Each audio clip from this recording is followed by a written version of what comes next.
ओम श्री सरस्वत्यै नमः। नमस्कारः। 2024-अधिक-300तमी कक्षा। आज का हमारा सूत्र है स्वादिष्व सर्वनाम स्थाने 1417। ठीक है, पिछले सूत्रों में ये सर्वनाम स्थान की संज्ञा आई है, तो आज हम इसको अच्छी तरह देख लेते हैं अष्टाध्यायी जी में। ये देखिए, ये अष्टाध्यायी जी हैं। पहला अध्याय, चौथा पाद और 147 यहाँ पर 1417 स्वादिष्व सर्वनाम स्थाने, और यहाँ पर सुप तिङन्तम पदम, यहाँ से पदम की अनुवृत्ति आ रही है।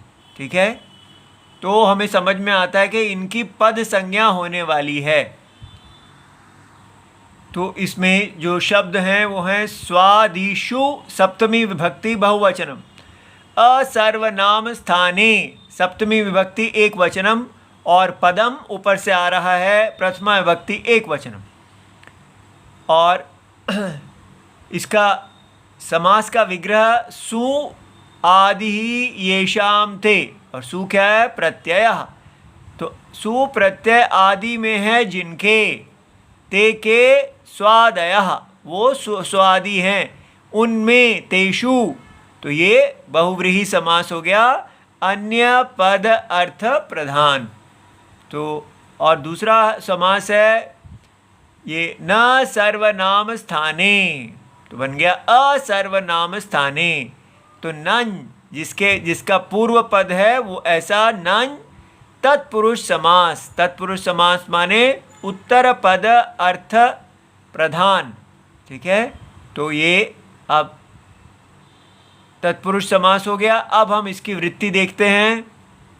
वृत्ति क्या कहती है? स्व आदिषु इति सु शब्द एक वचनात्।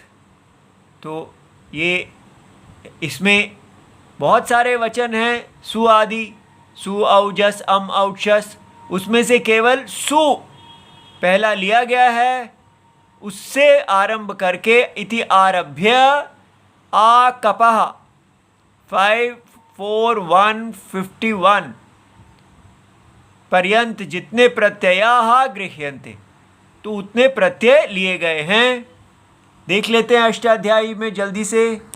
ये देखिए, चतुर्थ अध्याय है, तो यहाँ से ये सु औजस अम औक्षस, तो ये सारे प्रत्यय प्रातिपदिक से होते हैं। तो यहाँ से सु प्रत्यय का आरंभ किया गया है। और ये देखिए, पांचवा अध्याय, चौथा पाद, और इसका जो आखिरी प्रत्यय है वो उरहा प्रभृत्यभ्यः कप। तो सुप का मतलब है सु से आरंभ किया और इस प से अंत किया। ठीक है, इसके बीच में जितने भी पूरा चौथा अध्याय और पूरा पांचवा अध्याय, उसमें जितने भी प्रत्यय हैं वो सारे के सारे जो यहाँ पर सुप प्रत्यय कहलाते हैं। तो चतुर्थ अध्याय के प्रथम प्रत्यय सु से लेकर पांचवें अध्याय के अंतिम प्रत्यय कप तक सब प्रत्यय स्वादि कहलाते हैं। ये समझ में आ गया। अब स्वादिषु प्रत्ययेषु, ये जो स्वादि हैं, इन प्रत्यय परतः, तो ये सप्तमी में नहीं है, इनके बाद में होने पर, ठीक है, सर्वनाम स्थान वर्जितेषु, लेकिन सर्वनाम स्थान के प्रत्ययों को छोड़ दिया जाए तो पूर्वम पद संज्ञम भवति। तो उसके पहले जो समुदाय है शब्द का, उस सारे समुदाय की पद संज्ञा होगी। ठीक है, तो हमारा प्रश्न है केषु परतः किम पद संज्ञम भवति, किनके होने पर किसकी पद संज्ञा होती है? तो हमें समझ में आ जाता है कि स्वादिषु प्रत्ययेषु परतः। ठीक है, और सर्वनाम स्थान वर्जिते जो है उसकी बहुवचन कर दिया भगवान ने। यहाँ पर केवल स्थाने था, लेकिन स्थाने को बहुवचन कर दिया क्योंकि इसकी विशेषण है। ठीक है, तो इसलिए हमें समझ में आ गया कि स्वादि प्रत्ययों को, इनको छोड़कर जो बाकी सारे स्वादि प्रत्यय हैं उनके रहने पर जो पूर्व का सारा भी शब्द रूप है उसकी पद संज्ञा होती है। ठीक है, अच्छा जी, अब आगे। तो यहाँ सर्वनाम स्थान वर्जिते कहा गया है, तो हमें पता है नपुंसक प्रातिपदिक होने पर केवल जस और शस प्रत्यय की सर्वनाम स्थान होती है, क्योंकि सु औ जस अम औ शस, तो ये इन दोनों की होती है। कैसे? शी सर्वनाम स्थानम और जस शसोहो शी। इससे हमें समझ में आ गया था कि जश और सस इसी की शी संज्ञा है नपुंसक, और पुल्लिंग और स्त्रीलिंग में सु औ जस अम औ शस, केवल अम आउट, ये 5 जो हैं इनकी सर्वनाम संज्ञा होती है सुड नपुंसकस्य से। अब हमें समझ में आया कि पूर्व की पद संज्ञा क्यों हुई। यहाँ पर कहा कि ये परतः पूर्वम पद संज्ञा भवति। पूर्वम क्यों बोला गया? क्योंकि तस्मिन् इति निर्दिष्टे पूर्वस्य, ये परिभाषा है। तो तस्मिन् इति सप्तम्या विभक्त्या निर्दिष्टे सति पूर्वस्य एव कार्यम भवति। तो यहाँ पर जो सप्तमी विभक्ति से इनका निर्देश किया गया, इससे हमें समझ में आया कि इससे जो पूर्व हैं उनकी पद संज्ञा होती है। अब उदाहरण में हम देखेंगे कि ये जो पूर्व की पद संज्ञा की गई है इससे क्या होता है। तो आप देखें राजन सु राजा, यहाँ पर सब उपधा दीर्घ हो रहा है, ये हमने कल देखे थे।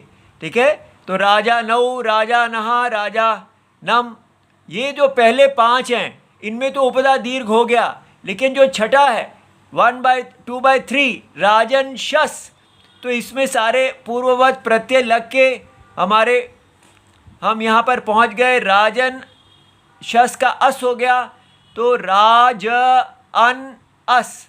अब हम यहाँ पर अल्लोपो अन 64134 भस्य अंगस्य, तो ये कहते हैं कि अन इति एवं अंतस्य, ये अन से अंत होने वाले अंगस्य, तो इसकी अंग संज्ञा हुई है भस्य। अनहा अकारस्य लोप भवति, तो अन का जो अकार है उसका लोप हो जाता है। ठीक है, तो इसलिए भ संज्ञा अगर हो तो इसकी भ संज्ञा, तो अब यहाँ अकार का लोप हो गया तो बन गया राजन अस। तो भ संज्ञा क्या होती है? यचि भम स्वादिषु असर्वनाम स्थाने सर्वनाम स्थान भिन्ने स्वादि।